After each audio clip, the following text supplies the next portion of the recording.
সে তুলনায় এই লোকের জীবন কত আরামের, তবুও কেন সে এমন সিদ্ধান্ত নিল? কিংবা আত্মহত্যা এক ধরনের কাপুরুষতা। আমরা সবকিছুই বিচার করার চেষ্টা করি আমাদের অভিজ্ঞতার আলোতে। যা কিছু আমাদের অভিজ্ঞতার বাইরে, তার ব্যাপারে রূঢ় জাজমেন্ট দিতে আমাদের দেরি হয় না। কতখানি অসহায় হলে একজন মানুষ এত কঠিন সিদ্ধান্ত নিতে পারে? যে আজ আত্মহত্যা করলো, তার কাছে জীবন কতটা অর্থহীন ছিল। সবটুকু আবরণ সরালে নিজেকে ছাড়া তো আমাদের আর কিছুই নেই। সেই নিজেকেই মুছে দেওয়ার সিদ্ধান্ত নেওয়ার সময় একটা মানুষের কতটা শূন্য, কতটা অসহায় লাগে, না, আমরা কেউই এসব জানি না। সত্যিকারের বন্ধু হিসেবে যদি পাশে দাঁড়াতে চান, তবে এমপ্যাথি নিয়ে একজন ডিপ্রেসড কিংবা সুইসাইডাল মানুষের কথাগুলো শুনুন। এমনকি বলবার দরকার নেই যে আপনি তার কষ্ট অনুভব করতে পারেন, যেটা সম্ভবত আসলেই পারেন না। আপনি শুধু শুনুন, বলবার দরকার নেই কে ভুল, কে ঠিক, কিংবা জীবন কতটা চমৎকার। ডিপ্রেসড মানুষের রিকভারি অনেক সহজ হয়ে যায় যখন তার পরিবার, বন্ধু, আপনজনরা তার ডিপ্রেশন দিয়ে তাকে জাজ না করে বরং পাশে থাকে, তার অনুভূতিগুলো বুঝতে চেষ্টা করে। আপনাকে সে অনেক বেশি ভালোবেসেছিল, তাই না? অনেক কেয়ার করতো, কিছুক্ষণ পরপর আপনার খোঁজ খবর নিত, বারবার এসএমএস করে জানতে চাইতো কেমন আছো, কি করো, কোথায় আছো, খাওয়া দাওয়া করেছো নাকি না, অনেক প্রশ্ন করতো, তাই না? যার কোনো সীমাই নেই।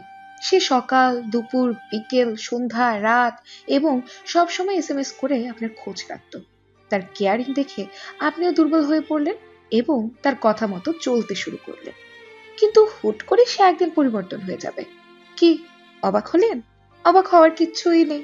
ভুল মানুষের ভালোবাসা এমন ভাবেই শুরু হয়। যে মানুষটা রাতভর জেগে আপনার সাথে কথা বলতো, আপনার কণ্ঠ না শুনলে যে মানুষটা ঘুমাতে পারতো না, একসময় দেখবেন সেই মানুষটা রাত 10টার আগে গভীর ঘুমে তলিয়ে পড়বে। তখন বুঝে নিয়েন মানুষটা একটু একটু করে আপনার জীবন থেকে সরে যাওয়ার পথ খুঁজছে। আপনাকে অনলাইনে দেখা মাত্র যে মানুষটা নিজ থেকে আগে মেসেজ করতো, আজ সেই মানুষটাই এখন আপনাকে অনলাইনে দেখে ফেসবুকের চ্যাট অফ করে রাখে। যে মানুষটা আপনার সাথে কথা বলার জন্য অস্থির থাকতো, আজ সেই মানুষটাই আপনার মেসেজটাও সিন করার সময়ই পায় না। একসময় দেখবেন সেই মানুষটাই আপনার পাশ দিয়ে হেঁটে চলে যাবে, অথচ আপনার দিকে ফিরেও তাকাবে না। তখন মনে অনেক প্রশ্ন জাগবে, কেন সে এমন করছে? একদিন কথা বলতে না পারলে যে মানুষটা প্রত্যেক মিনিটে মিনিটে আপনাকে কল দিয়ে বিরক্ত করত, বিরক্ত হয়ে আপনি যার নাম্বার ব্লক লিস্টে ফেলে রাখতেন, সেই মানুষটাই দেখবেন 1 মাস, 1.5 মাস আপনাকে ছাড়া দিব্যি ভালো থাকবে, কোনো কল দিবে না। আপনার এক কথাতেই যে মানুষটা উঠতো, বসতো, প্রত্যেকটা কাজ করার আগে যে মানুষটা আপনার পরামর্শ জানতে চাইতো, একসময় দেখবেন সেই মানুষটি আপনাকে 2 পয়সার পাত্তা দেয় না। কি খুব কষ্ট পাচ্ছেন, তাই না? আরেকটু নিচে নামো।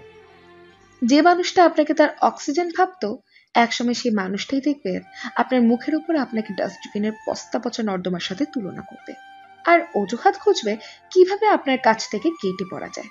পরিবারের অজুহাত দেখিয়ে একদিন সে ঠিকই আপনার কাছ থেকে পার হয়ে যাবে নিজের স্বার্থের জন্য। তার প্রয়োজন ছিল আপনার সাথে সময় কাটানোর, তার চাওয়া পাওয়া পূরণ করতে। আজ সে সফল হয়েছে, তাই চলে গেছে। তাহলে সে আপনার পাশে থেকে কি করবে বলুন? তখন ভাববেন যে যেই মানুষটা আপনাকে এত ভালোবাসলো, এত কেয়ার করলো, সে আজ আমাকে একা করে চলে গেল। এই প্রশ্নের উত্তর খুঁজে পাবেন না। নিজের অজান্তেই তখন খুব কষ্ট লাগবে আপনার, বুকের ভেতর চিনচিন করে ব্যথা করবে, নিঃশ্বাস নিতে খুব কষ্ট হবে। সেটা আপনার সহ্য হবে না, সবকিছু মিথ্যে মনে হবে। মনে হবে ভালোবাসা বলতে কিছুই নেই। আসলে এমন পরিস্থিতিতে এমনটা ভাবাই স্বাভাবিক। তখন বুঝে নিয়েন আপনি বাস্তবতার মুখোমুখি হয়েছেন, ভুল মানুষের প্রেমে পড়ে।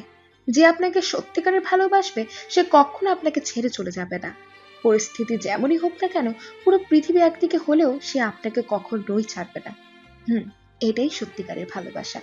আসলে এমনই হয়, হুট করে জীবনে আসা মানুষগুলো হুট করেই চলে যায়, সাজানো জীবনটা এলোমেলো করে দিয়ে চলে যায়। চোখে জল ফেলতে ফেলতে রাত পার হয়। এখন কার দোষ দেবেন? ভাগ্যে? যদি তাই দেন তাহলে ভুল হবে। আপনি লেখাপড়া করে হয়তো অনেক সার্টিফিকেট অর্জন করেছেন, কিন্তু বাস্তব জীবনের সার্টিফিকেট এটাই যা ভুল মানুষের প্রেমে পড়ার প্রতিটি পদক্ষেপ হিসাব করে চলতে হয়। কিন্তু আপনি কল্পনার জগতে ছিলেন, সেই হিসাবটাই ঠিক মতো করতে পারেননি, তাই এমন হয়েছে। মানুষ মাত্রই পরিবর্তনশীল। সে আপনার সাথে মিথ্যে অভিনয় করে টাইম পাস করছে। আর হ্যাঁ, চলে যাওয়া মানুষকে কখনো ফেরার চেষ্টা করবেন না, তাকে মনেও করবেন না। তাকে ভুলে যাওয়াই বুদ্ধিমানের কাজ। সময়ের কাজ সময়ের মাঝে করতে হয়। শেষবারের মতো একটা প্রশ্ন করেছিলাম, আমার সাথে অভিনয় করে কি সুখ তুমি পেয়েছো? সে আমায় উত্তর দেয়নি। তবে সুখ নিশ্চয়ই খুঁজে পেয়েছে, নয়তো কেন আমায় ঠকাবে? এমন যদি হয় 20 বছর পর হঠাৎ করে আবার দেখা হয়, তুমি কি আমায় চিনতে পারবে? আরো একটিবার তোমার নরম হাতে আমার সাদা চুল ধরে বলতে কি ইচ্ছে হবে, কেমন আছো তুমি? তুমি তো তখন 40-এর কোঠা পার হয়ে বুড়ি হয়ে যাবে। মনে কি তোমার আমার জন্য তখনও প্রেম জমার হবে, নাকি সব ভুলে সামনে দিয়ে হেঁটে চলে যাবে? 20 বছর পর যদি আবারও দেখা হয়, তুমি কি সব ভুলে আমার বুকে ছুটে আসবে? ছোট বাচ্চার মতো কাঁদো কাঁদো সুরে বলবে কি যে তুমি আমায় মনে রেখেছো? ভাবতেই যেন কেমন লাগে। 20 বছর পর যদি আবার দেখা হয়, আমরা কি এমনই রব, নাকি অনেক অনেক অনেক বদলে যাব? মনেতে অনেক প্রশ্ন জাগে। 20 বছর পর যদি আবার দেখা হয়, তখনই কি তুমি আমার হাতে হাত রেখে কিছুটা পথ হাঁটবে? 20 বছর পর যদি আমাদের আবার দেখা হয়, তখন কি তুমি আমায় তুমি বলবে, একটি গোধূলি লগ্ন দিবে? মনেতে আমার খুব প্রশ্ন জাগে। 20 বছর পর তুমি আমি কি রব? কেউ একজন ছিল যে আমার ঘুম ভাঙাতো, খুব ভোরে ফোন দিয়ে আমাকে জাগাতো। আমাকে শুভ সকাল না বললে নাকি তার দিনটাই নাকি ভালো যেত না। একটা মানুষ ছিল আমাকে নাকি খুব ভালোবাসতো, দিন শেষে আমাকে শুভরাত্রি না বললে নাকি তার ঘুমই হতো না। একজন ছিল খুব করে বলতো ভালোবাসি, আমার মুখ থেকে ভালোবাসি শব্দ না শুনলে নাকি তার হৃদয় ফেটে যেত। একজন মানুষ কতটা ভালোবাসতে পারে সে আমাকে শিখিয়েছে। রোজ একটা নিয়মের মাঝে আমায় বন্দি করেছিল। সে বন্দি খাঁচার নাম দিয়েছিল ভালোবাসা। আজও সেই খাতায় আমি বন্দি আছি, শুধু ভালোবাসাটাই হারিয়ে গিয়েছে। নিয়ম করে আজও দু চোখের জলে আমি ভালোবাসি বলি, শুধু অপর প্রান্ত থেকে ভালোবাসি শব্দটা ফিরে আসে না। আমি স্মরণ করি বদলে যাওয়া মানুষটাকে, যে আমায় ভালোবাসা শিখিয়েছিল। আমি জানি সে আর ফিরে আসবে না, তবু আমি তাকে ভালোবাসি। নিয়ম করে আমি তাকে স্মরণ করি, নিয়ম করে আমি তাকে ভালোবাসি, যেন দিন শেষে নিজেকে নিজে বলতে পারি আমি তার মতো স্বার্থপর হতে পারিনি। আমারও ইচ্ছে করে কেউ একজন আমার খোঁজ রাখুক, খুব ভোরে ফোন দিয়ে বলুক এখন ঘুমোচ্ছ। আমিও চাই কেউ একজন আমাকে শাসন করুক, মধ্যরাতে ফোন দিয়ে বলুক এখনো ঘুমাওনি। আমিও চাই কেউ একজন আমাকে বুঝবে, মন খারাপের বিকেলে পাশে এসে বসবে। আমিও চাই কাউকে অনেক বেশি ভালোবাসতে, যার কাছে আমার হৃদয় ভাঙার গল্প বলতে পারবো। আমিও চাই এই ভাঙা হৃদয়টাকে কেউ একজন এসে জোড়া লাগিয়ে দিয়ে বলুক তোমার বুকের বাপাসটা শুধু আমাকেই রেখো। আমিও চাই কেউ একজন শুধু আমারই হোক, শুধু আমাকে নিয়েই ভাবুক, আমার ভুলগুলো শুধরে নতুন করে পথ চলতে বলুক। কেউ একজন আসুক, এসে বলুক তোমার ভাঙা হৃদয়টা শুধু আমারই জন্য। তুমি কি জানো, আপনার আমার প্রার্থনা জুড়ে থাকা মানুষটাও হয়তো অন্য কারোর জন্য প্রার্থনা করে। আপনার আমার হৃদয় জুড়ে থাকা মানুষটার হৃদয়ও পুরোটা হয়তো অন্য কারো দখলে। ভালোবাসার রং বদলায়, ভালোবাসার রং বদলে যায়। একটা সময় যে মানুষটা আপনাকে ভালোবাসতো, আজ হয়তো সে মানুষটা অন্য কাউকে ভালোবাসে। সময়ের সাথে সাথে সে মানুষটারও মনে পরিবর্তন হয়েছে। আবার এমনও হতে পারে আপনিও একটা সময় কাউকে অনেক বেশি ভালোবাসতেন, অথচ এখন তার জায়গাটা অন্য কেউ দখল করে নিয়েছে।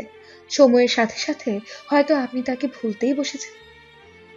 ছোট জীবনে অনেক কিছুই দেখবেন, অনেক কিছুই শুনবেন, জানবেন, তবে কখনো ধৈর্য হারাবেন না। মনে রাখবেন যে ধৈর্য ধরে থাকতে পারে সে একটা সময় সফল হবে। ভালোবাসার মানুষটাকে আপনি আমি আমার করলেই সুখী দেখতে চাই,